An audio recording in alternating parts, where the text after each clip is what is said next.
Hello, this is Dr. Wells with Wells Medicine, and I'd like to cover a little bit today about stimulants. So, we've already talked about how dangerous benzodiazepines and marijuana and alcohol can be for depression, but I'd like to cover the opposite end and talk about how dangerous stimulants can be for anxiety. So, a lot of my anxiety patients, when they're coming in to see me, have never been asked about and have never been told about the very common stimulants that many of us in society are using without thinking twice of them as a medication or how potent and powerful they can be and of the side effects that they have. So some of the common stimulants that I see are nicotine, in the form of tobacco or chewing tobacco or vaping, caffeine, and medications like Adderall, Ritalin, and other stimulant ADHD medications. Those medications all,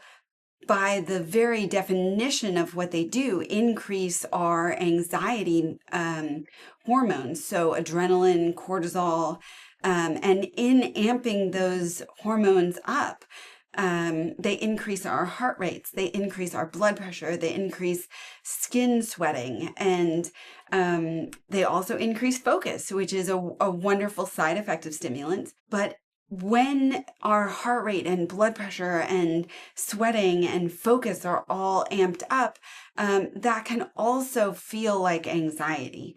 And so when patients have severe anxiety or generalized anxiety, one of the first things that I always recommend is to decrease their amount of intake of other stimulants during the day. So obviously, if they have ADHD and they need their methylphenidate or they need their Ritalin, that would be the last one that I would suggest taking away. But to add on top of that caffeine or nicotine, that's not often a 1 + 1 = 2 situation. That's a 1 + 1 = 3 or a 1 + 1 = 5 situation when it comes to anxiety. And our tolerance for the focusing effect of medications like caffeine and nicotine increases much more rapidly than our tolerance to the restlessness and hypervigilance and anxiety feelings of those medications. So one of the things that I always like to say to my patients is the dose makes the poison. And so your dose of caffeine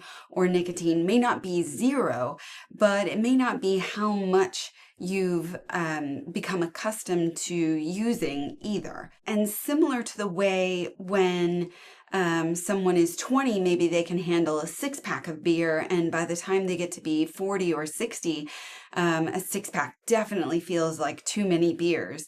A lot of us start drinking caffeine, and because our tolerance to it is increasing over time, we may go from 1 cup to 2 to 3 to 4 cups. Sometimes I'm seeing patients on 6 or more cups of caffeine a day, and they're not attributing some of the anxiety that they're feeling to that stimulant medication. If we're studying anxiety in a laboratory, we might bring someone in and give them caffeine or give them nicotine in order to see those anxiety effects.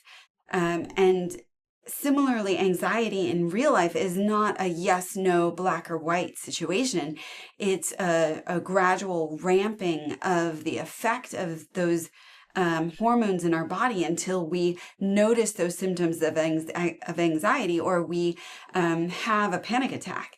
And so if you're having severe anxiety symptoms throughout the day, decreasing that caffeine or that nicotine might be really helpful for walking back some of those symptoms of anxiety. And again, it may not be that going from six cups a day to 0 is necessary.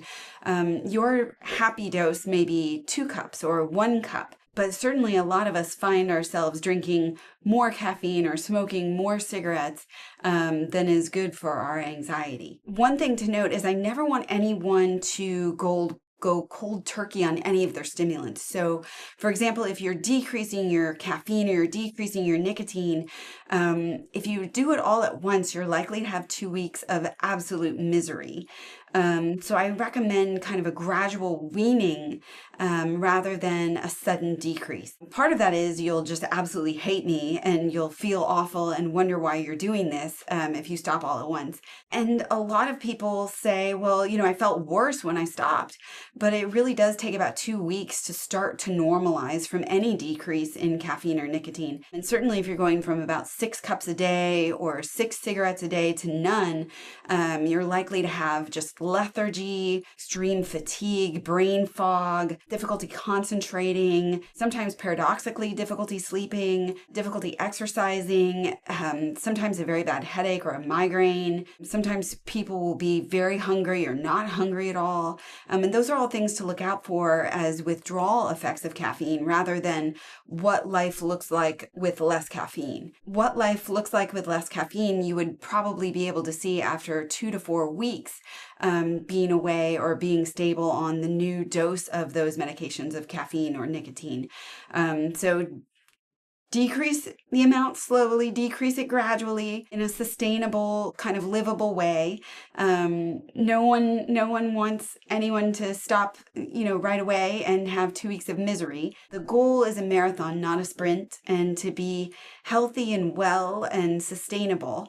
The other thing is try to find substitutes that are good substitutes. So if you're used to having a warm, rich cup of coffee in the morning, don't try to have a cold glass of orange juice. That won't be a satisfactory substitute. Maybe a lovely cup of decaf to start with, a roast aroma with a lot of milk, a suitable, comparable, fulfilling substitute. Decaf coffee actually has about 20% of the caffeine of regular coffee. So if you're switching from 1 cup of regular to 2 or 3 cups of decaf, you're not actually decreasing your caffeine by that much. Now, if you're wanting caffeine, but in kind of a more relaxed or contained form, green tea does also include a substance called theanine, which can make green tea both stimulating and relaxing at the same time. And you'll often see theanine included in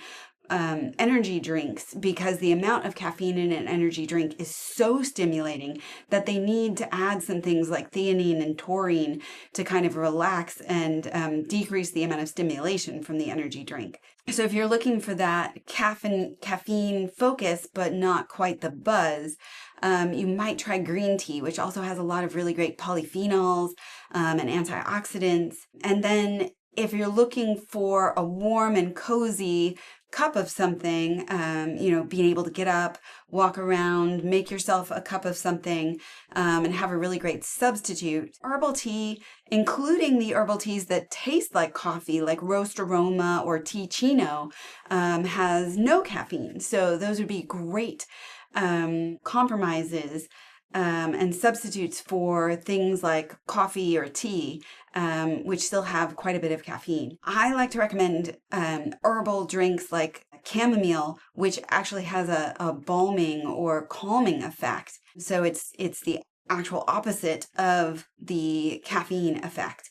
And it's very relaxing. Similarly, don't try to go from smoking a cigarette to, not smoking cigarettes at all, but maybe, switch to a clove cigarette or to a vape that has less caffeine in it. They do have some graduated decreasing caffeine level vapes. You're able to switch to one that has slightly less caffeine and then again slightly less.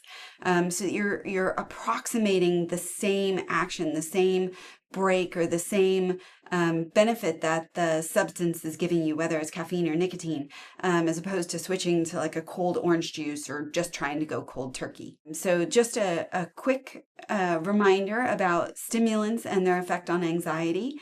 So looking at caffeine, looking at nicotine, and some of the ADHD medications and how they could possibly be increasing anxiety.